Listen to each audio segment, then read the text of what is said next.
Believe none of what you hear and only half of what you see.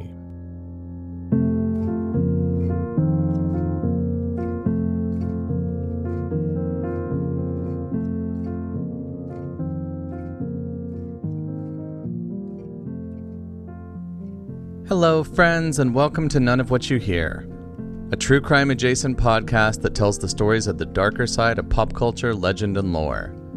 My name is Robin, and I am just always over the moon to have you join me.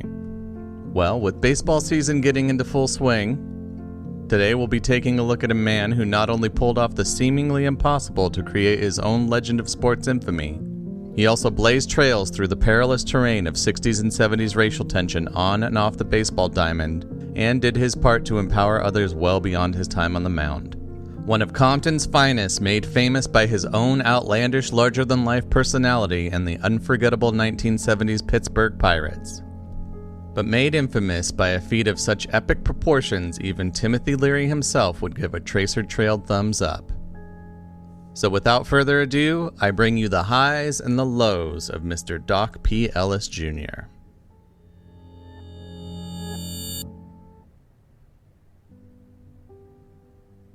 You step off a short team transport flight to a blast of June California sunshine and welcome warm air like a hairdryer to the face.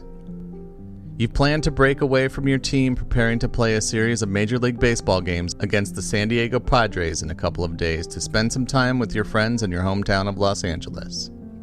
You spot your ride up north and pop a couple tabs of acid, well timed to hit just as the party gets started on your arrival to LA. You're no stranger to unwinding from the many pressures of a high-profile public figure. And though drugs are primarily frowned upon in your world of professional athleticism, everybody's doing it. You just kinda do it the best, or at least the biggest. As the coastal roadside ocean waves begin to work their magic on land, you reach your hometown crew and the party begins. The next thing you remember is a friend rattling a newspaper while giving you a wide-eyed look of disbelief as you drop yet another hit of acid. "Doc, don't you have to pitch in San Diego today? News says it's a doubleheader." You laugh and shrug off their intoxicated confusion with a dismissive scoff and a roll of the eyes. "Nah, man. Pitching tomorrow." And you crack a beer. They pass you the swirling newspaper, and as you confirm the bad news and make out the date, June 12th, 1970, you muse in your own confusion, what happened to yesterday? Dock, as in Dock of the Bay, not What's Up Doc, Ellis was reared and raised in the Mean Street neighborhood of South Central Los Angeles known as Compton. Though the 1950s and 60s didn't offer the eminent menace of the 1990s blood crip rivalries that are the things of NWA and Dr. Dre fame, growing up in the curated and calculated economic and racial segregation of the area was still no picnic. In Doc's younger years, he was known as the Nut, owing to the fact he was a little playfully crazy and unpredictable. Though Ellis quickly made an athletic name for himself, excelling in sports through his youth, he also began dabbling in drugs and alcohol at the age of 14 and was attracted to the gangster lifestyle on full display around the rough neighborhood. Doc loved sports, particularly baseball, from a young age. But he was discouraged from his efforts to join the Gardenia High School team because of the color of his African-American skin. When he was caught drinking and smoking reefers in his high school bathroom senior year, it was arranged he would not be expelled if he would agree to play baseball for the school team, and Doc was narrowly able to graduate. He was also named All-League for the short showing. He continued to enjoy and excel at baseball, playing in a local team called the Pittsburgh Pirate Rookies. Originally a fielder, he was quickly recognized as a potential pitcher when he threw a fielded ball back toward home but over the backstop behind home plate from deep in the outfield. The local Pirates were managed by an ex-Negro League pitcher by the name of Chet Brewer, who became Doc's main pitching influence. And along with his athletic prowess, Doc began making quite a name for himself as a bit of an unpredictable wild card personality. Doc the Nut knew how to steal the show and command the spotlight for better or worse by towing a line between athletic powerhouse and pop-off punk. Through the mid to late 60s, Doc shuffled between minor league teams, eventually landing a pitching spot on a farm team for his preferred Pittsburgh Pirates. A car theft charge did not hinder his signing to the 40-man roster, but did limit his initial bonus and eventual paycheck. In spite of his outward hubris and larger-than-life personality, Dock struggled with anxiety and confidence internally. And as is so often the case, when that drive inside is lacking, he turned to chemicals to bolster what motivation wouldn't come naturally. Pressures on Dock increased as he made his way to the majors in 1968. He held out signing a major league contract until he was provided with a bonus he felt comfortable with and entitled to. Dock began regularly using a drug called Dexamyl to keep up with the stresses of Major League Baseball. It was a type of amphetamine affectionately nicknamed greenies in the locker rooms across the major leagues. A vast majority of players in the 60s and early 70s relied on greenies to give them that extra bit of oomph to conquer the long days of traveling or hop the hump of hungover daytime doubleheaders. But, always competitive, Dock was determined to be at the top of the roster with his drug stamina as much as he was with his growing pitcher power game.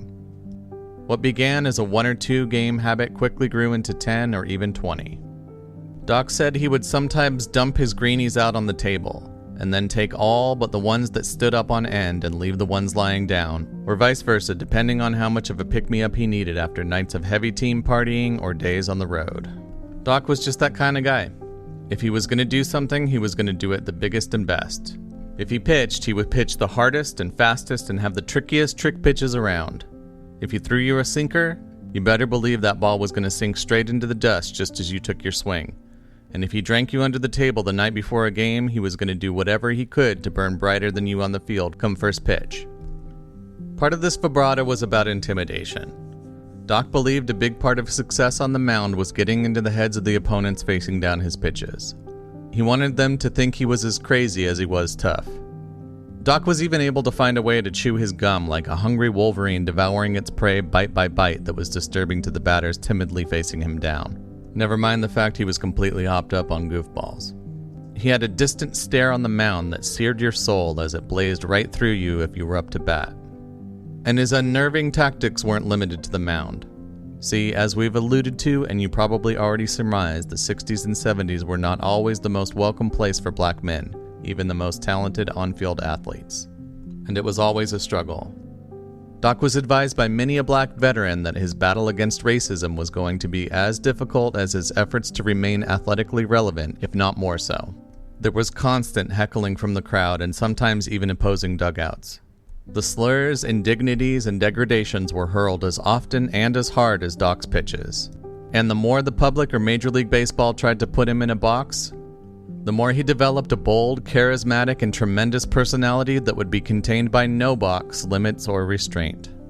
He employed his playful yet intimidating nature to show the haters he was ages beyond their jeers, archaic attitudes, and progressively impaired behavior. In a performance of cheeky, ostentatious defiance, he once showed up on field wearing a full set of hair curlers, much to the shock and bewilderment of pretty much everyone at the time.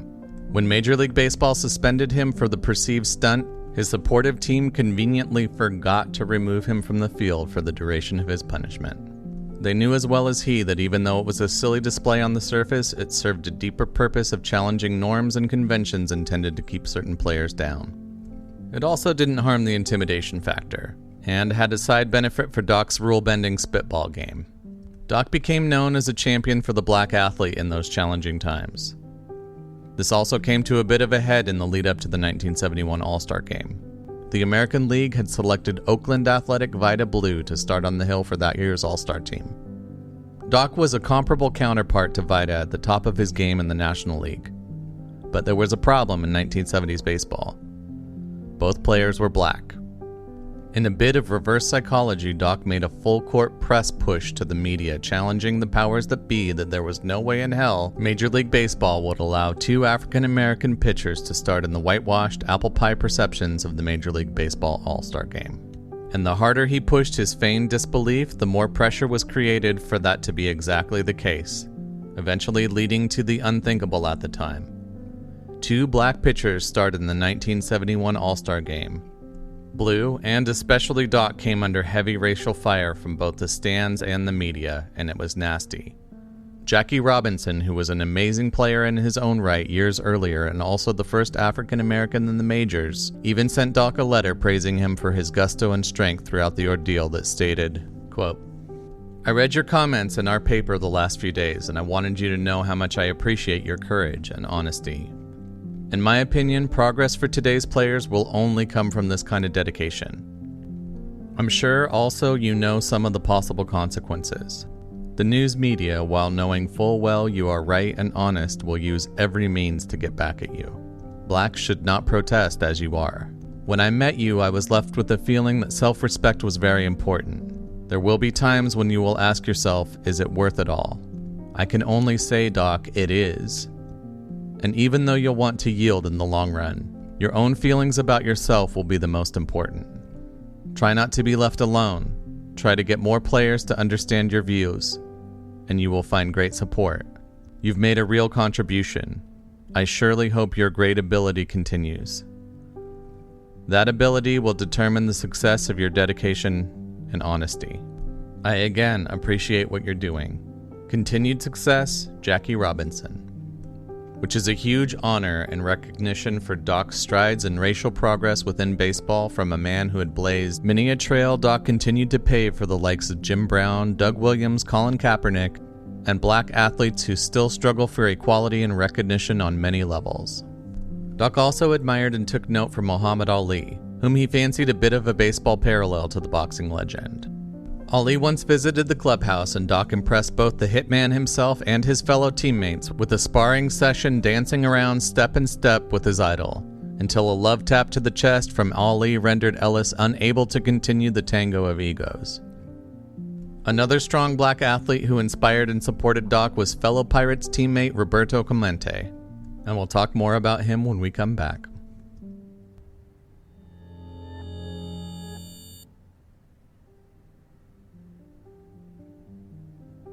Roberto Enrique Clemente Walker was a Puerto Rican-born black baseball player who joined the Pittsburgh Pirates quite some time before Ellis, also breaking racial barriers in the organization since 1955.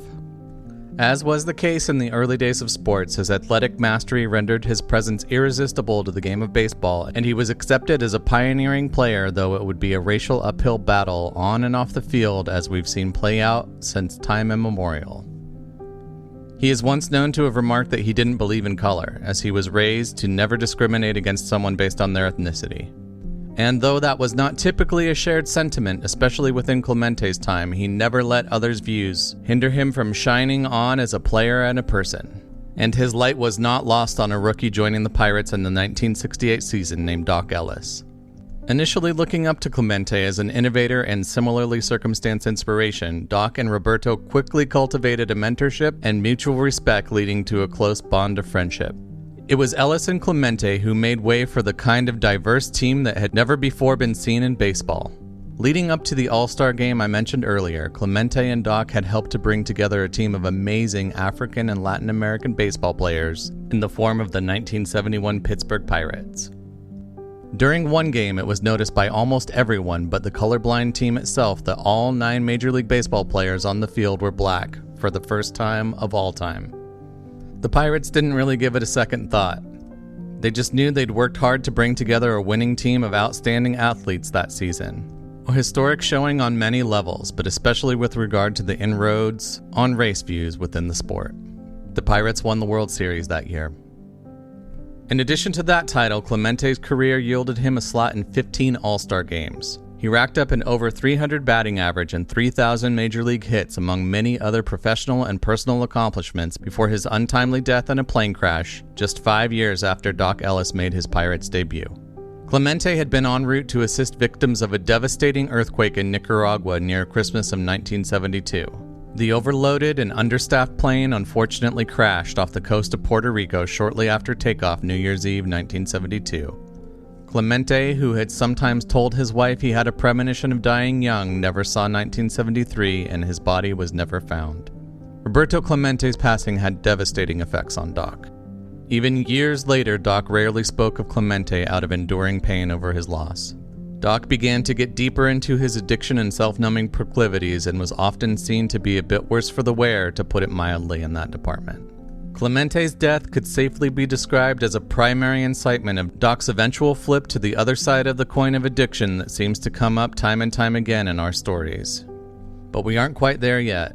In fact, we have a bit to go, starting with the notorious legend. I have tried to take good care to not overshadow an amazing man and career, even though its infamy may be a big reason Doc's story has landed itself a slot in our format. A few years into Doc's career, his leanings toward amphetamines had given way to all manner of self-medication, from marijuana and alcohol to eventually coke and pretty much anything he could get his hands on.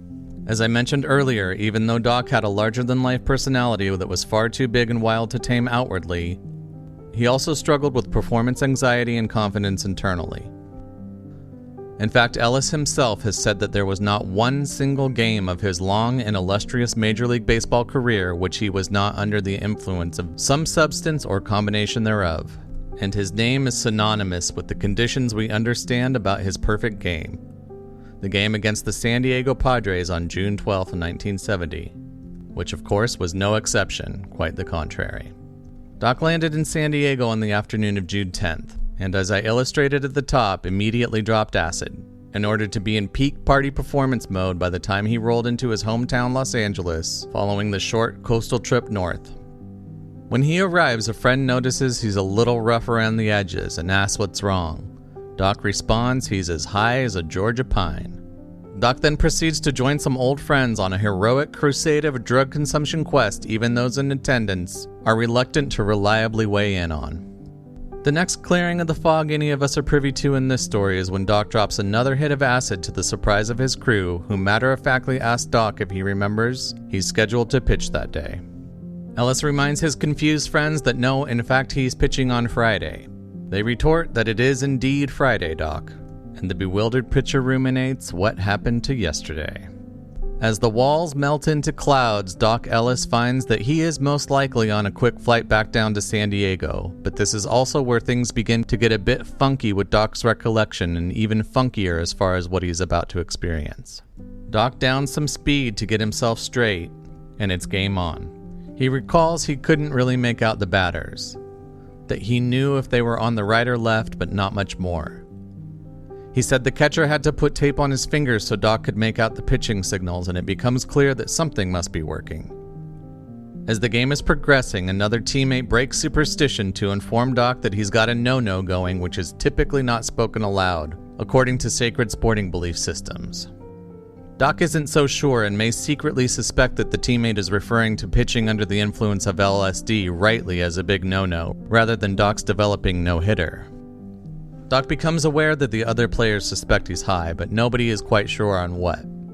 It's actually still pretty early on for the popular use of psychedelics, and the expected demographic for such cosmic experimentation is much more of a back-to-the-land type of folk than a back-to-back strikeouts kind of crew. Doc recalls that at times the ball was tiny in his hand, but also gigantic in the air.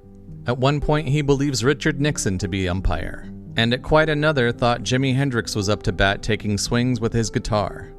Though the scoreboard will have the final say, this is also far from a perfect game performance-wise. Doc walked players, hit players with the ball, threw many wild pitches, and dodged balls that weren't there. But by the time the king of Blue Octopus had danced away with the ice cream teddy bear, Dock Ellis had indeed pitched a perfect no-hitter game while tripping on acid, in one of those rare convergences of counterculture and professional sports. Major League Baseball has kept footage of the game close to the vest, and it's still unknown whether the full recorded copy of the event even exists. All part of the legend. But there are a handful of loopable and unbelievable highlights out there. Doc himself was also very reluctant to come clean about the full scope of the feat initially. He often poo-pooed the rumors and even went as far as to reel back a telling of the story in a biography slated to come out while he was still playing. He insisted the author recount Doc pitched the no-hitter while guzzling vodka rather than tripping balls. At the time still very concerned for his reputation, even before the major 80s crackdown on drugs. He admitted to the LSD part in his later years and counts the no-no on a list of Doc's regrets we will get into directly. He said being on acid that day robbed him of his greatest professional memory. He only fully admitted to the full scope of the impossible exploit in 1984, 6 years after his retirement and 15 years after the fabled event itself. But in spite of what should have spelled certain disaster, that would be a high point of Doc's particular brand of merging drugs and sport. even though history would find him to be a mostly functional addict, utilizing a constant pick-me-up to, as he put it, get over the fear of losing and the fear of winning, things, as they most often do, turn dark. Especially after Clemente's death, which hit Ellis very hard, and things reached a distinct low professionally and personally. The once jovial prankster sometimes began to get mean and violent. Doc once got up on the mound facing the Cincinnati Reds, juiced up on some aggro cocktail or another, and set out to physically confront the team with focused intent on hitting each batter with hard pitches dealt from his very hand. After nailing 3 batters, 2 more got hip to his intention, dodging a couple direct shot-foot cannon blasts from Doc before he was pulled from the mound after walking in a run. He also once purposely beamed Reggie Jackson on the side of the face, taking the veteran out of the game to be rushed to the hospital for x-rays. Mr. October responded by later hitting a giant home run into the high-tier bleachers off Doc during an All-Star game. Doc also once chased a heckler into the stands with a bat. And one time, much later in his career, he was asked to keep pitching charts for the A's. And, defiant, he ended up setting the charts on fire, triggering all the clubhouse sprinklers. There were accounts of personal violence as well during times of stress, specifically domestic, shortly following Clemente's death, as well as in conjunction with his eventual dismissal from the game of baseball. But in spite of personal difficulties and struggles, Doc's athletic genius kept him well afloat in the majors until his arm gradually refused to cooperate in the late 70s. After a poor showing in 75, Doc was suspended for refusing to pitch in the bullpen and eventually released from the Pirates. Ellis was traded to the Yankees, and when he helped take them to the 76 World Series, he landed an AL Comeback Player of the Year award. After a clash with Yankees owner George Steinbrenner, he was traded to the Rangers. In Texas, he again clashes with authority, once stating about Rangers manager Billy Hunter, "He may be Hitler, but he ain't making no lampshade out of me," when Hunter and Doc had a disagreement over the team liquor policy. After his resulting release from the Rangers, he had a short stint with the Mets before landing back in Pittsburgh for his career death rattle. When all was said and done, Dock Ellis walked away from Major League Baseball with a career 3.46 ERA and 1,136 strikeouts, even averaging in his rough times in later days. Doc took the ending of his baseball career pretty hard. He surely saw it coming, but that didn't make it any easier. He was still in the throes of deep addiction. As I mentioned earlier, a particularly scary drug and alcohol-fueled rage taken out on his wife at the time wound up ending his marriage as well. And as we've seen many times here on the show, and likely often in life as well, it can be a long way down before you can start to make your way back up again. But that is certainly what Doc did, and we'll see how when we come back.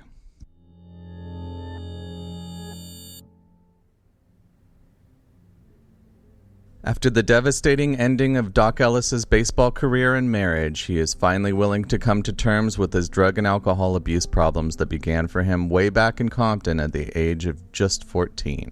As we've seen, the good times were very kind to Doc, which could be more attributed to his personal fortitude than the chemicals he used to face his fears. But that crutch had caught up with him, crippling him on its own merits in the end. After the big fight with his wife resulting in her departure, Doc called his sister to bring him a bottle of vodka, stating to her that it was to be his very last, and he stuck to that for life. Doc embraced recovery with all the gusto and drive he brought to the pitcher's mound for all those years. He overstayed his inpatient drug and alcohol treatment window until his insurance ran out, just to make sure it took as far as recovery. He was determined to stay away from the gear, and furthermore, to use every trick in his book to help others do the same. He eventually goes into school and training to be a drug and alcohol treatment counselor and begins to work and speak in schools, halfway houses, and detention centers for the duration of his life. He even went back to the majors at times to assist players facing difficulties with addiction. He puts treatment and recovery counselor achievements among his greatest baseball accomplishments with overwhelming pride and emotional gravity. When he met Ron Howard helping as a baseball consultant on the set of his film Gung Ho, Howard said Doc still spoke of the LSD no-no with regret. Dock Ellis was diagnosed with cirrhosis of the liver in 2007, and unable to obtain the much-needed transplant due to insurance troubles and heart damage, he passed away on December 19, 2008 at the age of 63. Friends, nobody wants to be remembered for just one thing. to have their whole life's merits and struggles redirected back to one fated evening, especially if they have a very different take on that than everyone else. Before today, I'd always been fascinated with the LSD no-hitter, but having spent this short amount of time with Doc and his story, I have to say I'm leaning toward his views on the event. The insurmountable feat of Dock Ellis's on-field performance on June 12, 1970 was a somewhat unfortunate blight on an otherwise fascinating and prolific career and man. Dock Ellis should be mentioned in the same breath as Muhammad Ali, Jackie Robinson, Colin Kaepernick, and his friend Roberto Comente. Though his accomplishments and strides breaking down racial barriers and helping people with addiction recovery will never go away, his name will be stripped from them in favor of some kind of cheap novelty counterculture drug lore. And surely that has its own place. I've already freely admitted that that's what brought me here today. But now that I have spent this time, what I've learned has invariably changed my opinion and focus. Something I'm seeing as a continued theme throughout these stories we discuss on None of What You Hear. In chipping away at the novelty that disconnects these legends from the real people who live them, I'm finding something much deeper and more meaningful that we can all connect with. We're not the sum of our accomplishments or failures, or meant to be wholly associated with any one event of our lives. Heroes are a myth, and real people live in a gray area of existence where every day is completely different and every event can have an infinite amount of meaning depending on the observer and the human experiencing it. And I believe Dock Ellis would be the first in line to tell you the same. And that'll just about wrap it up for this week, folks. Thank you for joining me, as always, to take a look under the hood of our favorite cult lore and see what makes it go. My main sources for the day were the film No, a documentary, which I supplemented and bolstered with a handful of online articles from Sports Illustrated, The Guardian, and SABRE, or Society for American Baseball Research. Of course, as I always mention, my take on these tales is just for our entertainment and hopefully personal enrichment, but I am not a trained journalist, even though I do my best to do right by our stories. And I'm always excited to hear what you think when you reach out to nowyouhearpod@gmail.com and on the socials at nowyouhearpod. In the near-ish future, I'm hoping to get a website together and perhaps a little blog on current events and that kind of thing. But right now I'm focused on building up a base of content that'll bring us to the next level of listenership. I love the time I'm able to spend doing this, so I want to be able to share it with as many folks as possible. And I know some of you already are, but if the conversation yields, feel free to mention None of What You Hear to a friend or send them a link. And of course, your reviews and likes, but mostly your kind and helpful words are always huge. Thank you, as always, for listening, and we'll see you back here in 2 weeks for a juicy one I've already been working on. But in the meantime, as we like to say around here, believe none of what you hear and only half of what you see.